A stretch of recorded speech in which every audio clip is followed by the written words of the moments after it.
Existe um momento nos textos antigos em que tudo parece suspenso. Nenhuma resposta é anunciada, nenhum caminho é revelado com clareza. Nenhuma mudança acontece diante dos olhos. O silêncio permanece.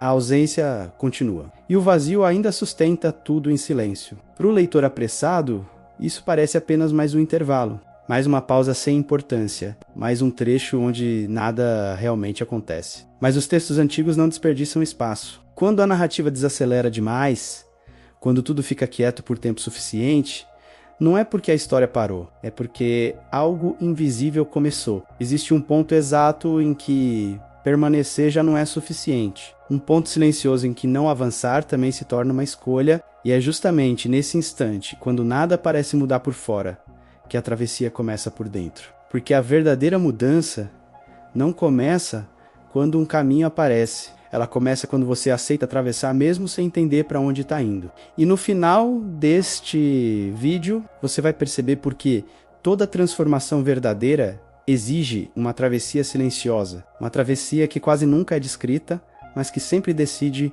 o destino do leitor. Há um momento na travessia em que o maior medo já não é o desconhecido.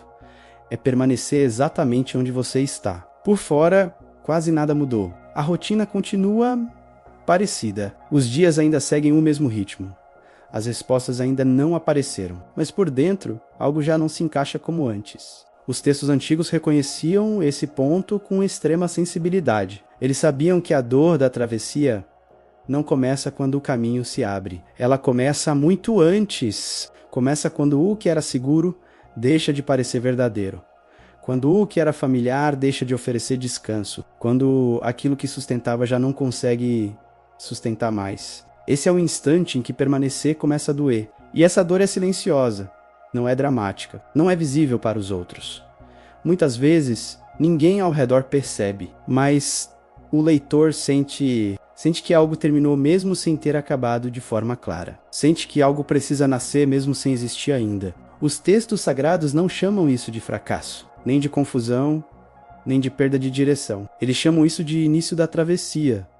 Porque a travessia real não começa com coragem, começa com ruptura, uma ruptura interna quase imperceptível, que separa o leitor de tudo aquilo que já não faz sentido, e essa ruptura não é confortável, ela cria dúvida, cria medo, cria a sensação de estar perdido entre dois lugares que já não existem da mesma forma.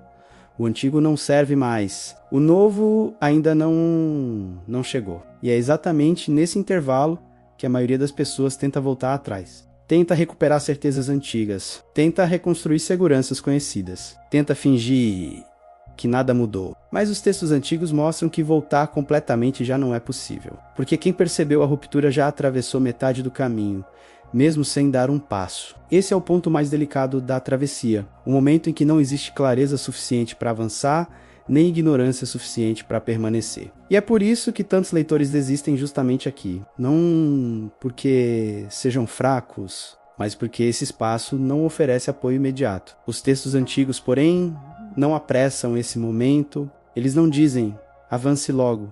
Não dizem, escolha agora. Não dizem, resolva imediatamente. Eles apenas permanecem ao lado do leitor nesse território incerto. Como se dissessem em silêncio. A dor não é o fim. A confusão não é o erro. A perda de direção pode ser o primeiro sinal de movimento verdadeiro. Porque a travessia não acontece quando tudo está claro. Ela acontece quando o leitor continua mesmo assim. Mesmo sem garantia. Mesmo sem resposta. Mesmo sem saber o que existe do outro lado. E é nesse ponto silencioso que algo começa a se transformar de forma irreversível. Se a travessia começa em silêncio e cresce na ruptura invisível, então surge a pergunta inevitável.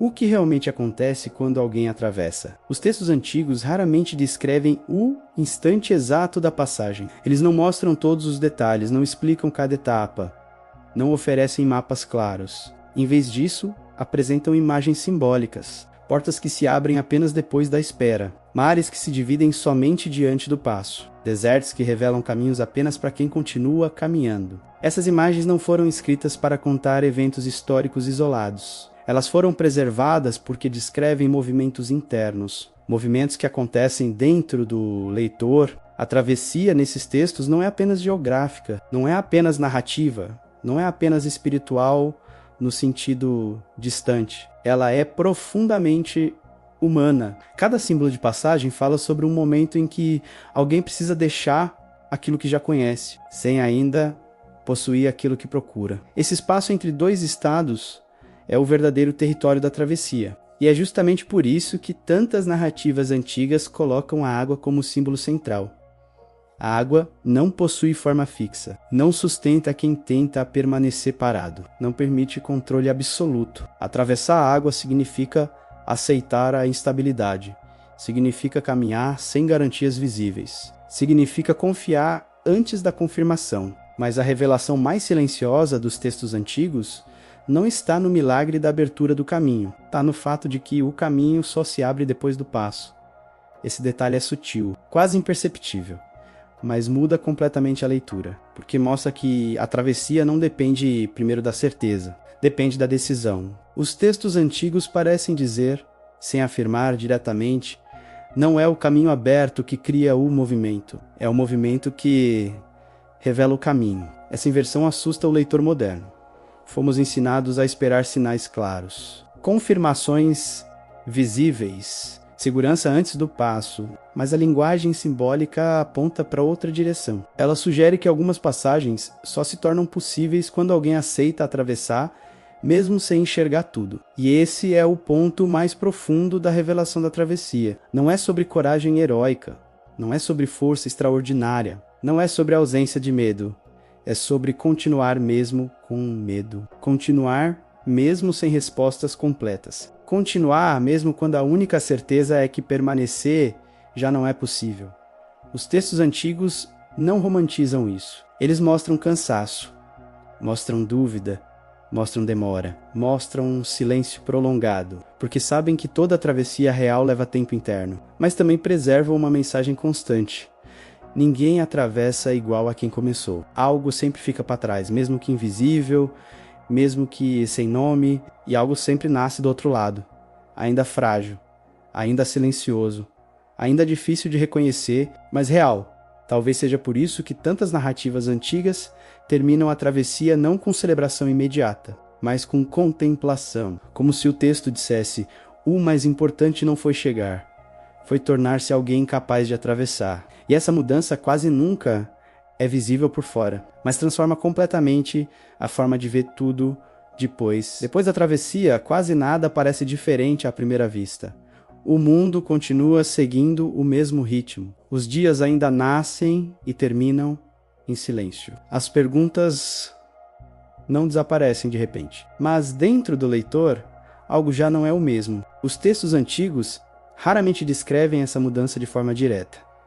Eles não dizem exatamente o que foi transformado, não explicam completamente o que nasceu do outro lado, porque algumas mudanças não podem ser vistas de fora. Elas acontecem no modo de perceber, no modo de escutar, no modo de permanecer diante da vida. Depois da travessia, o silêncio já não assusta da mesma forma. A ausência já não parece abandono. O vazio já não soa como perda. Tudo aquilo que antes parecia fim começa a revelar outra possibilidade.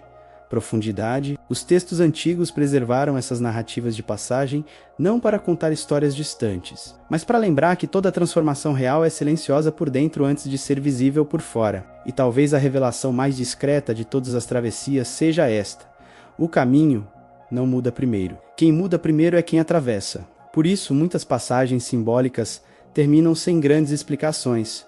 O texto apenas continua, como se dissesse: em silêncio, agora você enxerga diferente, agora você lê diferente, agora você já não é o mesmo leitor. Este canal existe exatamente para esse tipo de observação, para perceber aquilo que passa despercebido, para ler com o tempo o que foi escrito sem pressa, para atravessar símbolos que não foram feitos para uma leitura rápida. Se essa leitura simbólica ela faz sentido para você, existe um aprofundamento disponível, um material construído com a mesma calma, o mesmo silêncio e a mesma proposta de atravessar os textos antigos além da superfície.